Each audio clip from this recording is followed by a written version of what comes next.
Well, hello everyone. This is Teresa Parker, and you found Area 58 Mysteries. Today I'm going to talk to you about a story that was given to me by a lady I found on Facebook. One day I was scrolling through, and on one of the groups that I'm a part of, I happened to see her talking about a particular subject, and I said, ooh, I want to know more about that. So I wrote to her and said, hey, can I relay what you've been talking about? And she said, sure, anything I write on Facebook is public, and, go for it. And then she proceeded to send me a story, a really nice story about the subject on hand. And the subject on hand is little people. We're not talking Bigfoot. We're not talking ghosts. We're not talking all those other paranormal oddities. We're talking little people. Now, little people, the world over, is known as both real and mythical. I would say those that know it as real, it's part of their culture. Those of us that it's not part of our culture, we tend to think they're mythical. I don't have an opinion on the subject. There are some strange things in the world that I cannot explain, and I would never tell somebody that something wasn't real. Absolutely not. I'm just going to say that this sort of thing is, well, it's just mysterious all the way around because of the way the stuff manifests around them, which brings me to the story. Okay, so the lady on Facebook that I met, her name is Arla Collett, and unfortunately I can't tell you what state she's from, but she's from the States, and she wrote me a story, it's a page and a quarter, about her experience with the little people. And my dog's barking out there, I don't know why. Usually it's somebody driving by. We're in the country, so we don't normally get visitors. So I'm just going to read this story to you, and I want to get your impressions on what she's talking about. And if you've had any experiences along these lines, sure love to hear about it. She says, okay, she says, I'm going to go down a little bit. She says, this story is definitely about reminding me I needed to get something done. Okay. That's the premise. She needs to get something done. So, we were having a gathering for one of the grandmothers from the International Council of 13 Indigenous Grandmothers. We were making red prayer shawls with black flowing fringe. They would be worn for prayers and to dance in the powwow circle. There is nothing more beautiful than a shawl that with long flowing fringe as a woman dances around the circle. The fringe will sway with the steps as she keeps time to her steps. The beautiful red material contrasting by the black fringe was very striking looking. I was making one for the grandmother who was coming to the gathering. I couldn't seem to stay focused on the shawl to get it finished. I hadn't even finished sewing the hem around it so I could hand tie the fringe onto it. It didn't take long to sew the hem, but the fringe took hours to hand sew. Okay, so time was passing by, and I still wasn't focused on getting the shawl done. I had set up my sewing machine in the dining room, great place for reminders, right? So I could work on it when I had the spare time, or just sitting down to rest. That wasn't even helping me get it done. I would walk by the table and see the red material there lying on the machine. I would say to myself, I need to get this hemmed. Then I would find something else that needed to be done. One day I walked by the table and I heard a giggle. I had heard giggles so many times before. I was being watched and prompted to hem the shawl. I did sit down and get one side done and got up to take care of something else in the kitchen. I seemed to have several things going on at once. Needless to say, I did not get back to the shawl that day. It remained with one side hemmed. During the night, I was awakened by someone talking, and then heard a giggle. They were not letting up. I laid there before falling back to sleep and vowed I would work on the shawl in the morning.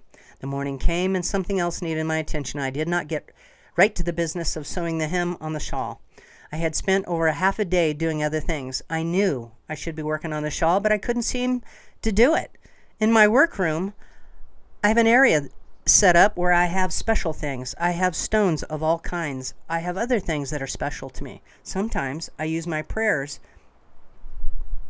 and singing, I have some beautiful red garnets that are still in rough stage. They were given to me by a very wonderful old couple I had met. I only knew them for a short time, but they had quite an effect on me. They had rockhounded for most of their lives. Yay for rockhounds! I'm a rockhound. They gave me some things that I truly treasure. They had given me the garnet stones that they had dug themselves. Being late in the afternoon, I was thinking about what to fix for supper. I walked into the kitchen, past my dining room where the machine was sitting. There was the shawl material laying next to the machine. It was still waiting to be hemmed. I looked at something red sitting right in front of the presser foot. The sewing machine needle is surrounded by the presser foot.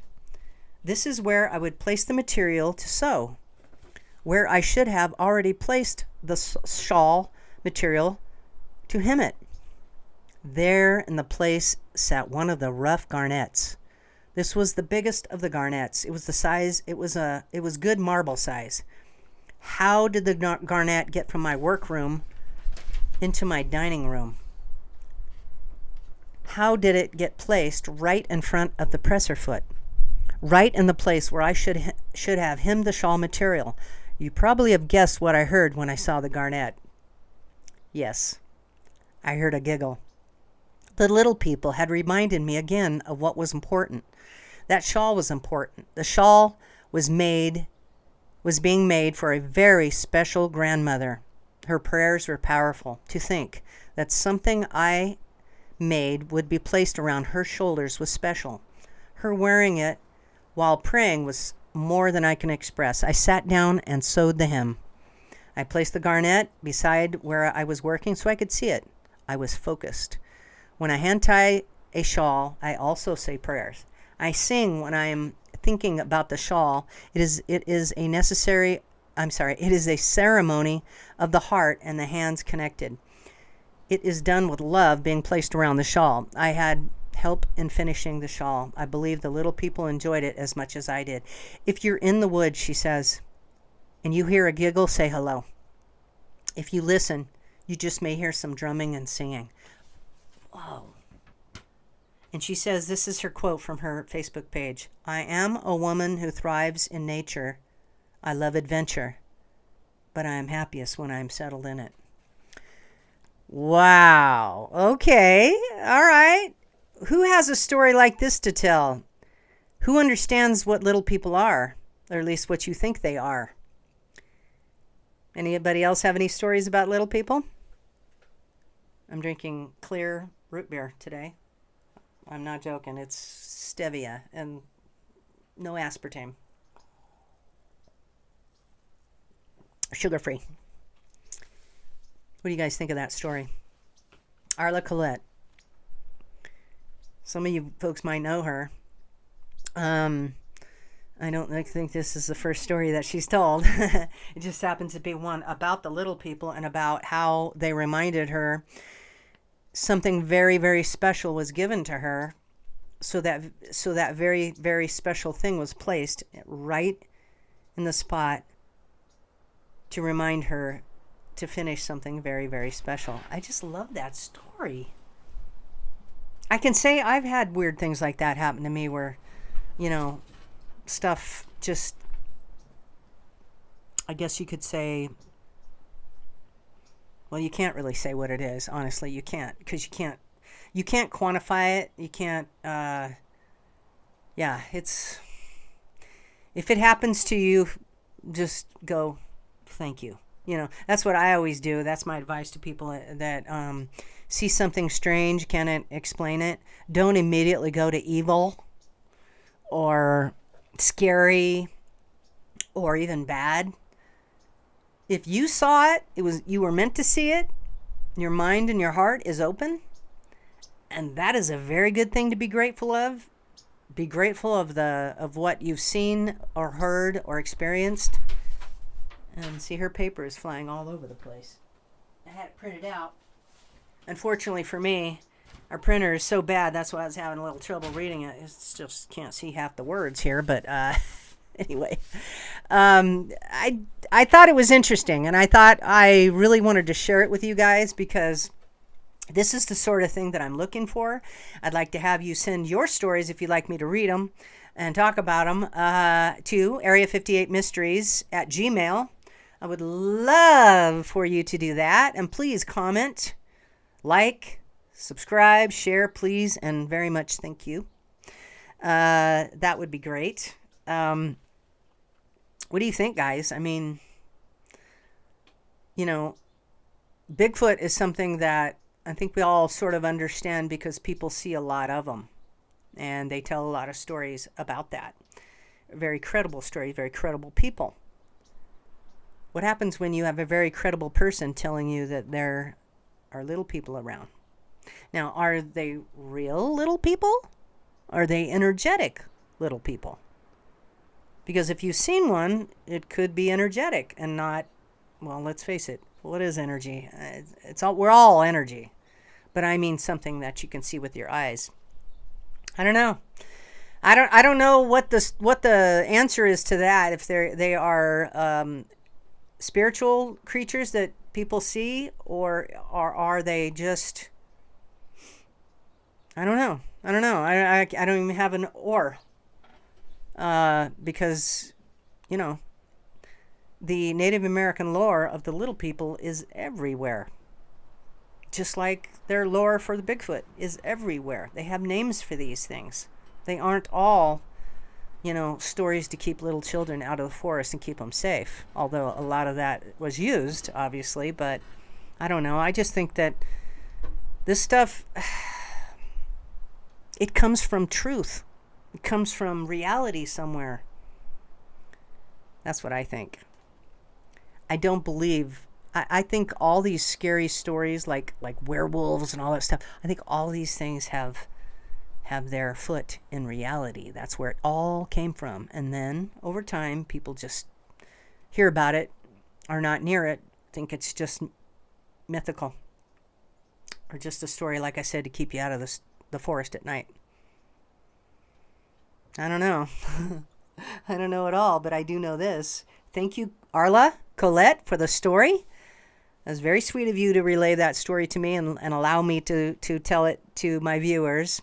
I appreciate it very, very much. And as again, one more time, you guys have a story, please send it to area58mysteries@gmail.com. I'd love to read it. Yeah, I really would love to. And also, please comment. I get very, very few comments. The stuff that I talk about, I'm sure interests some folks, and that's why you're here. So talk to me.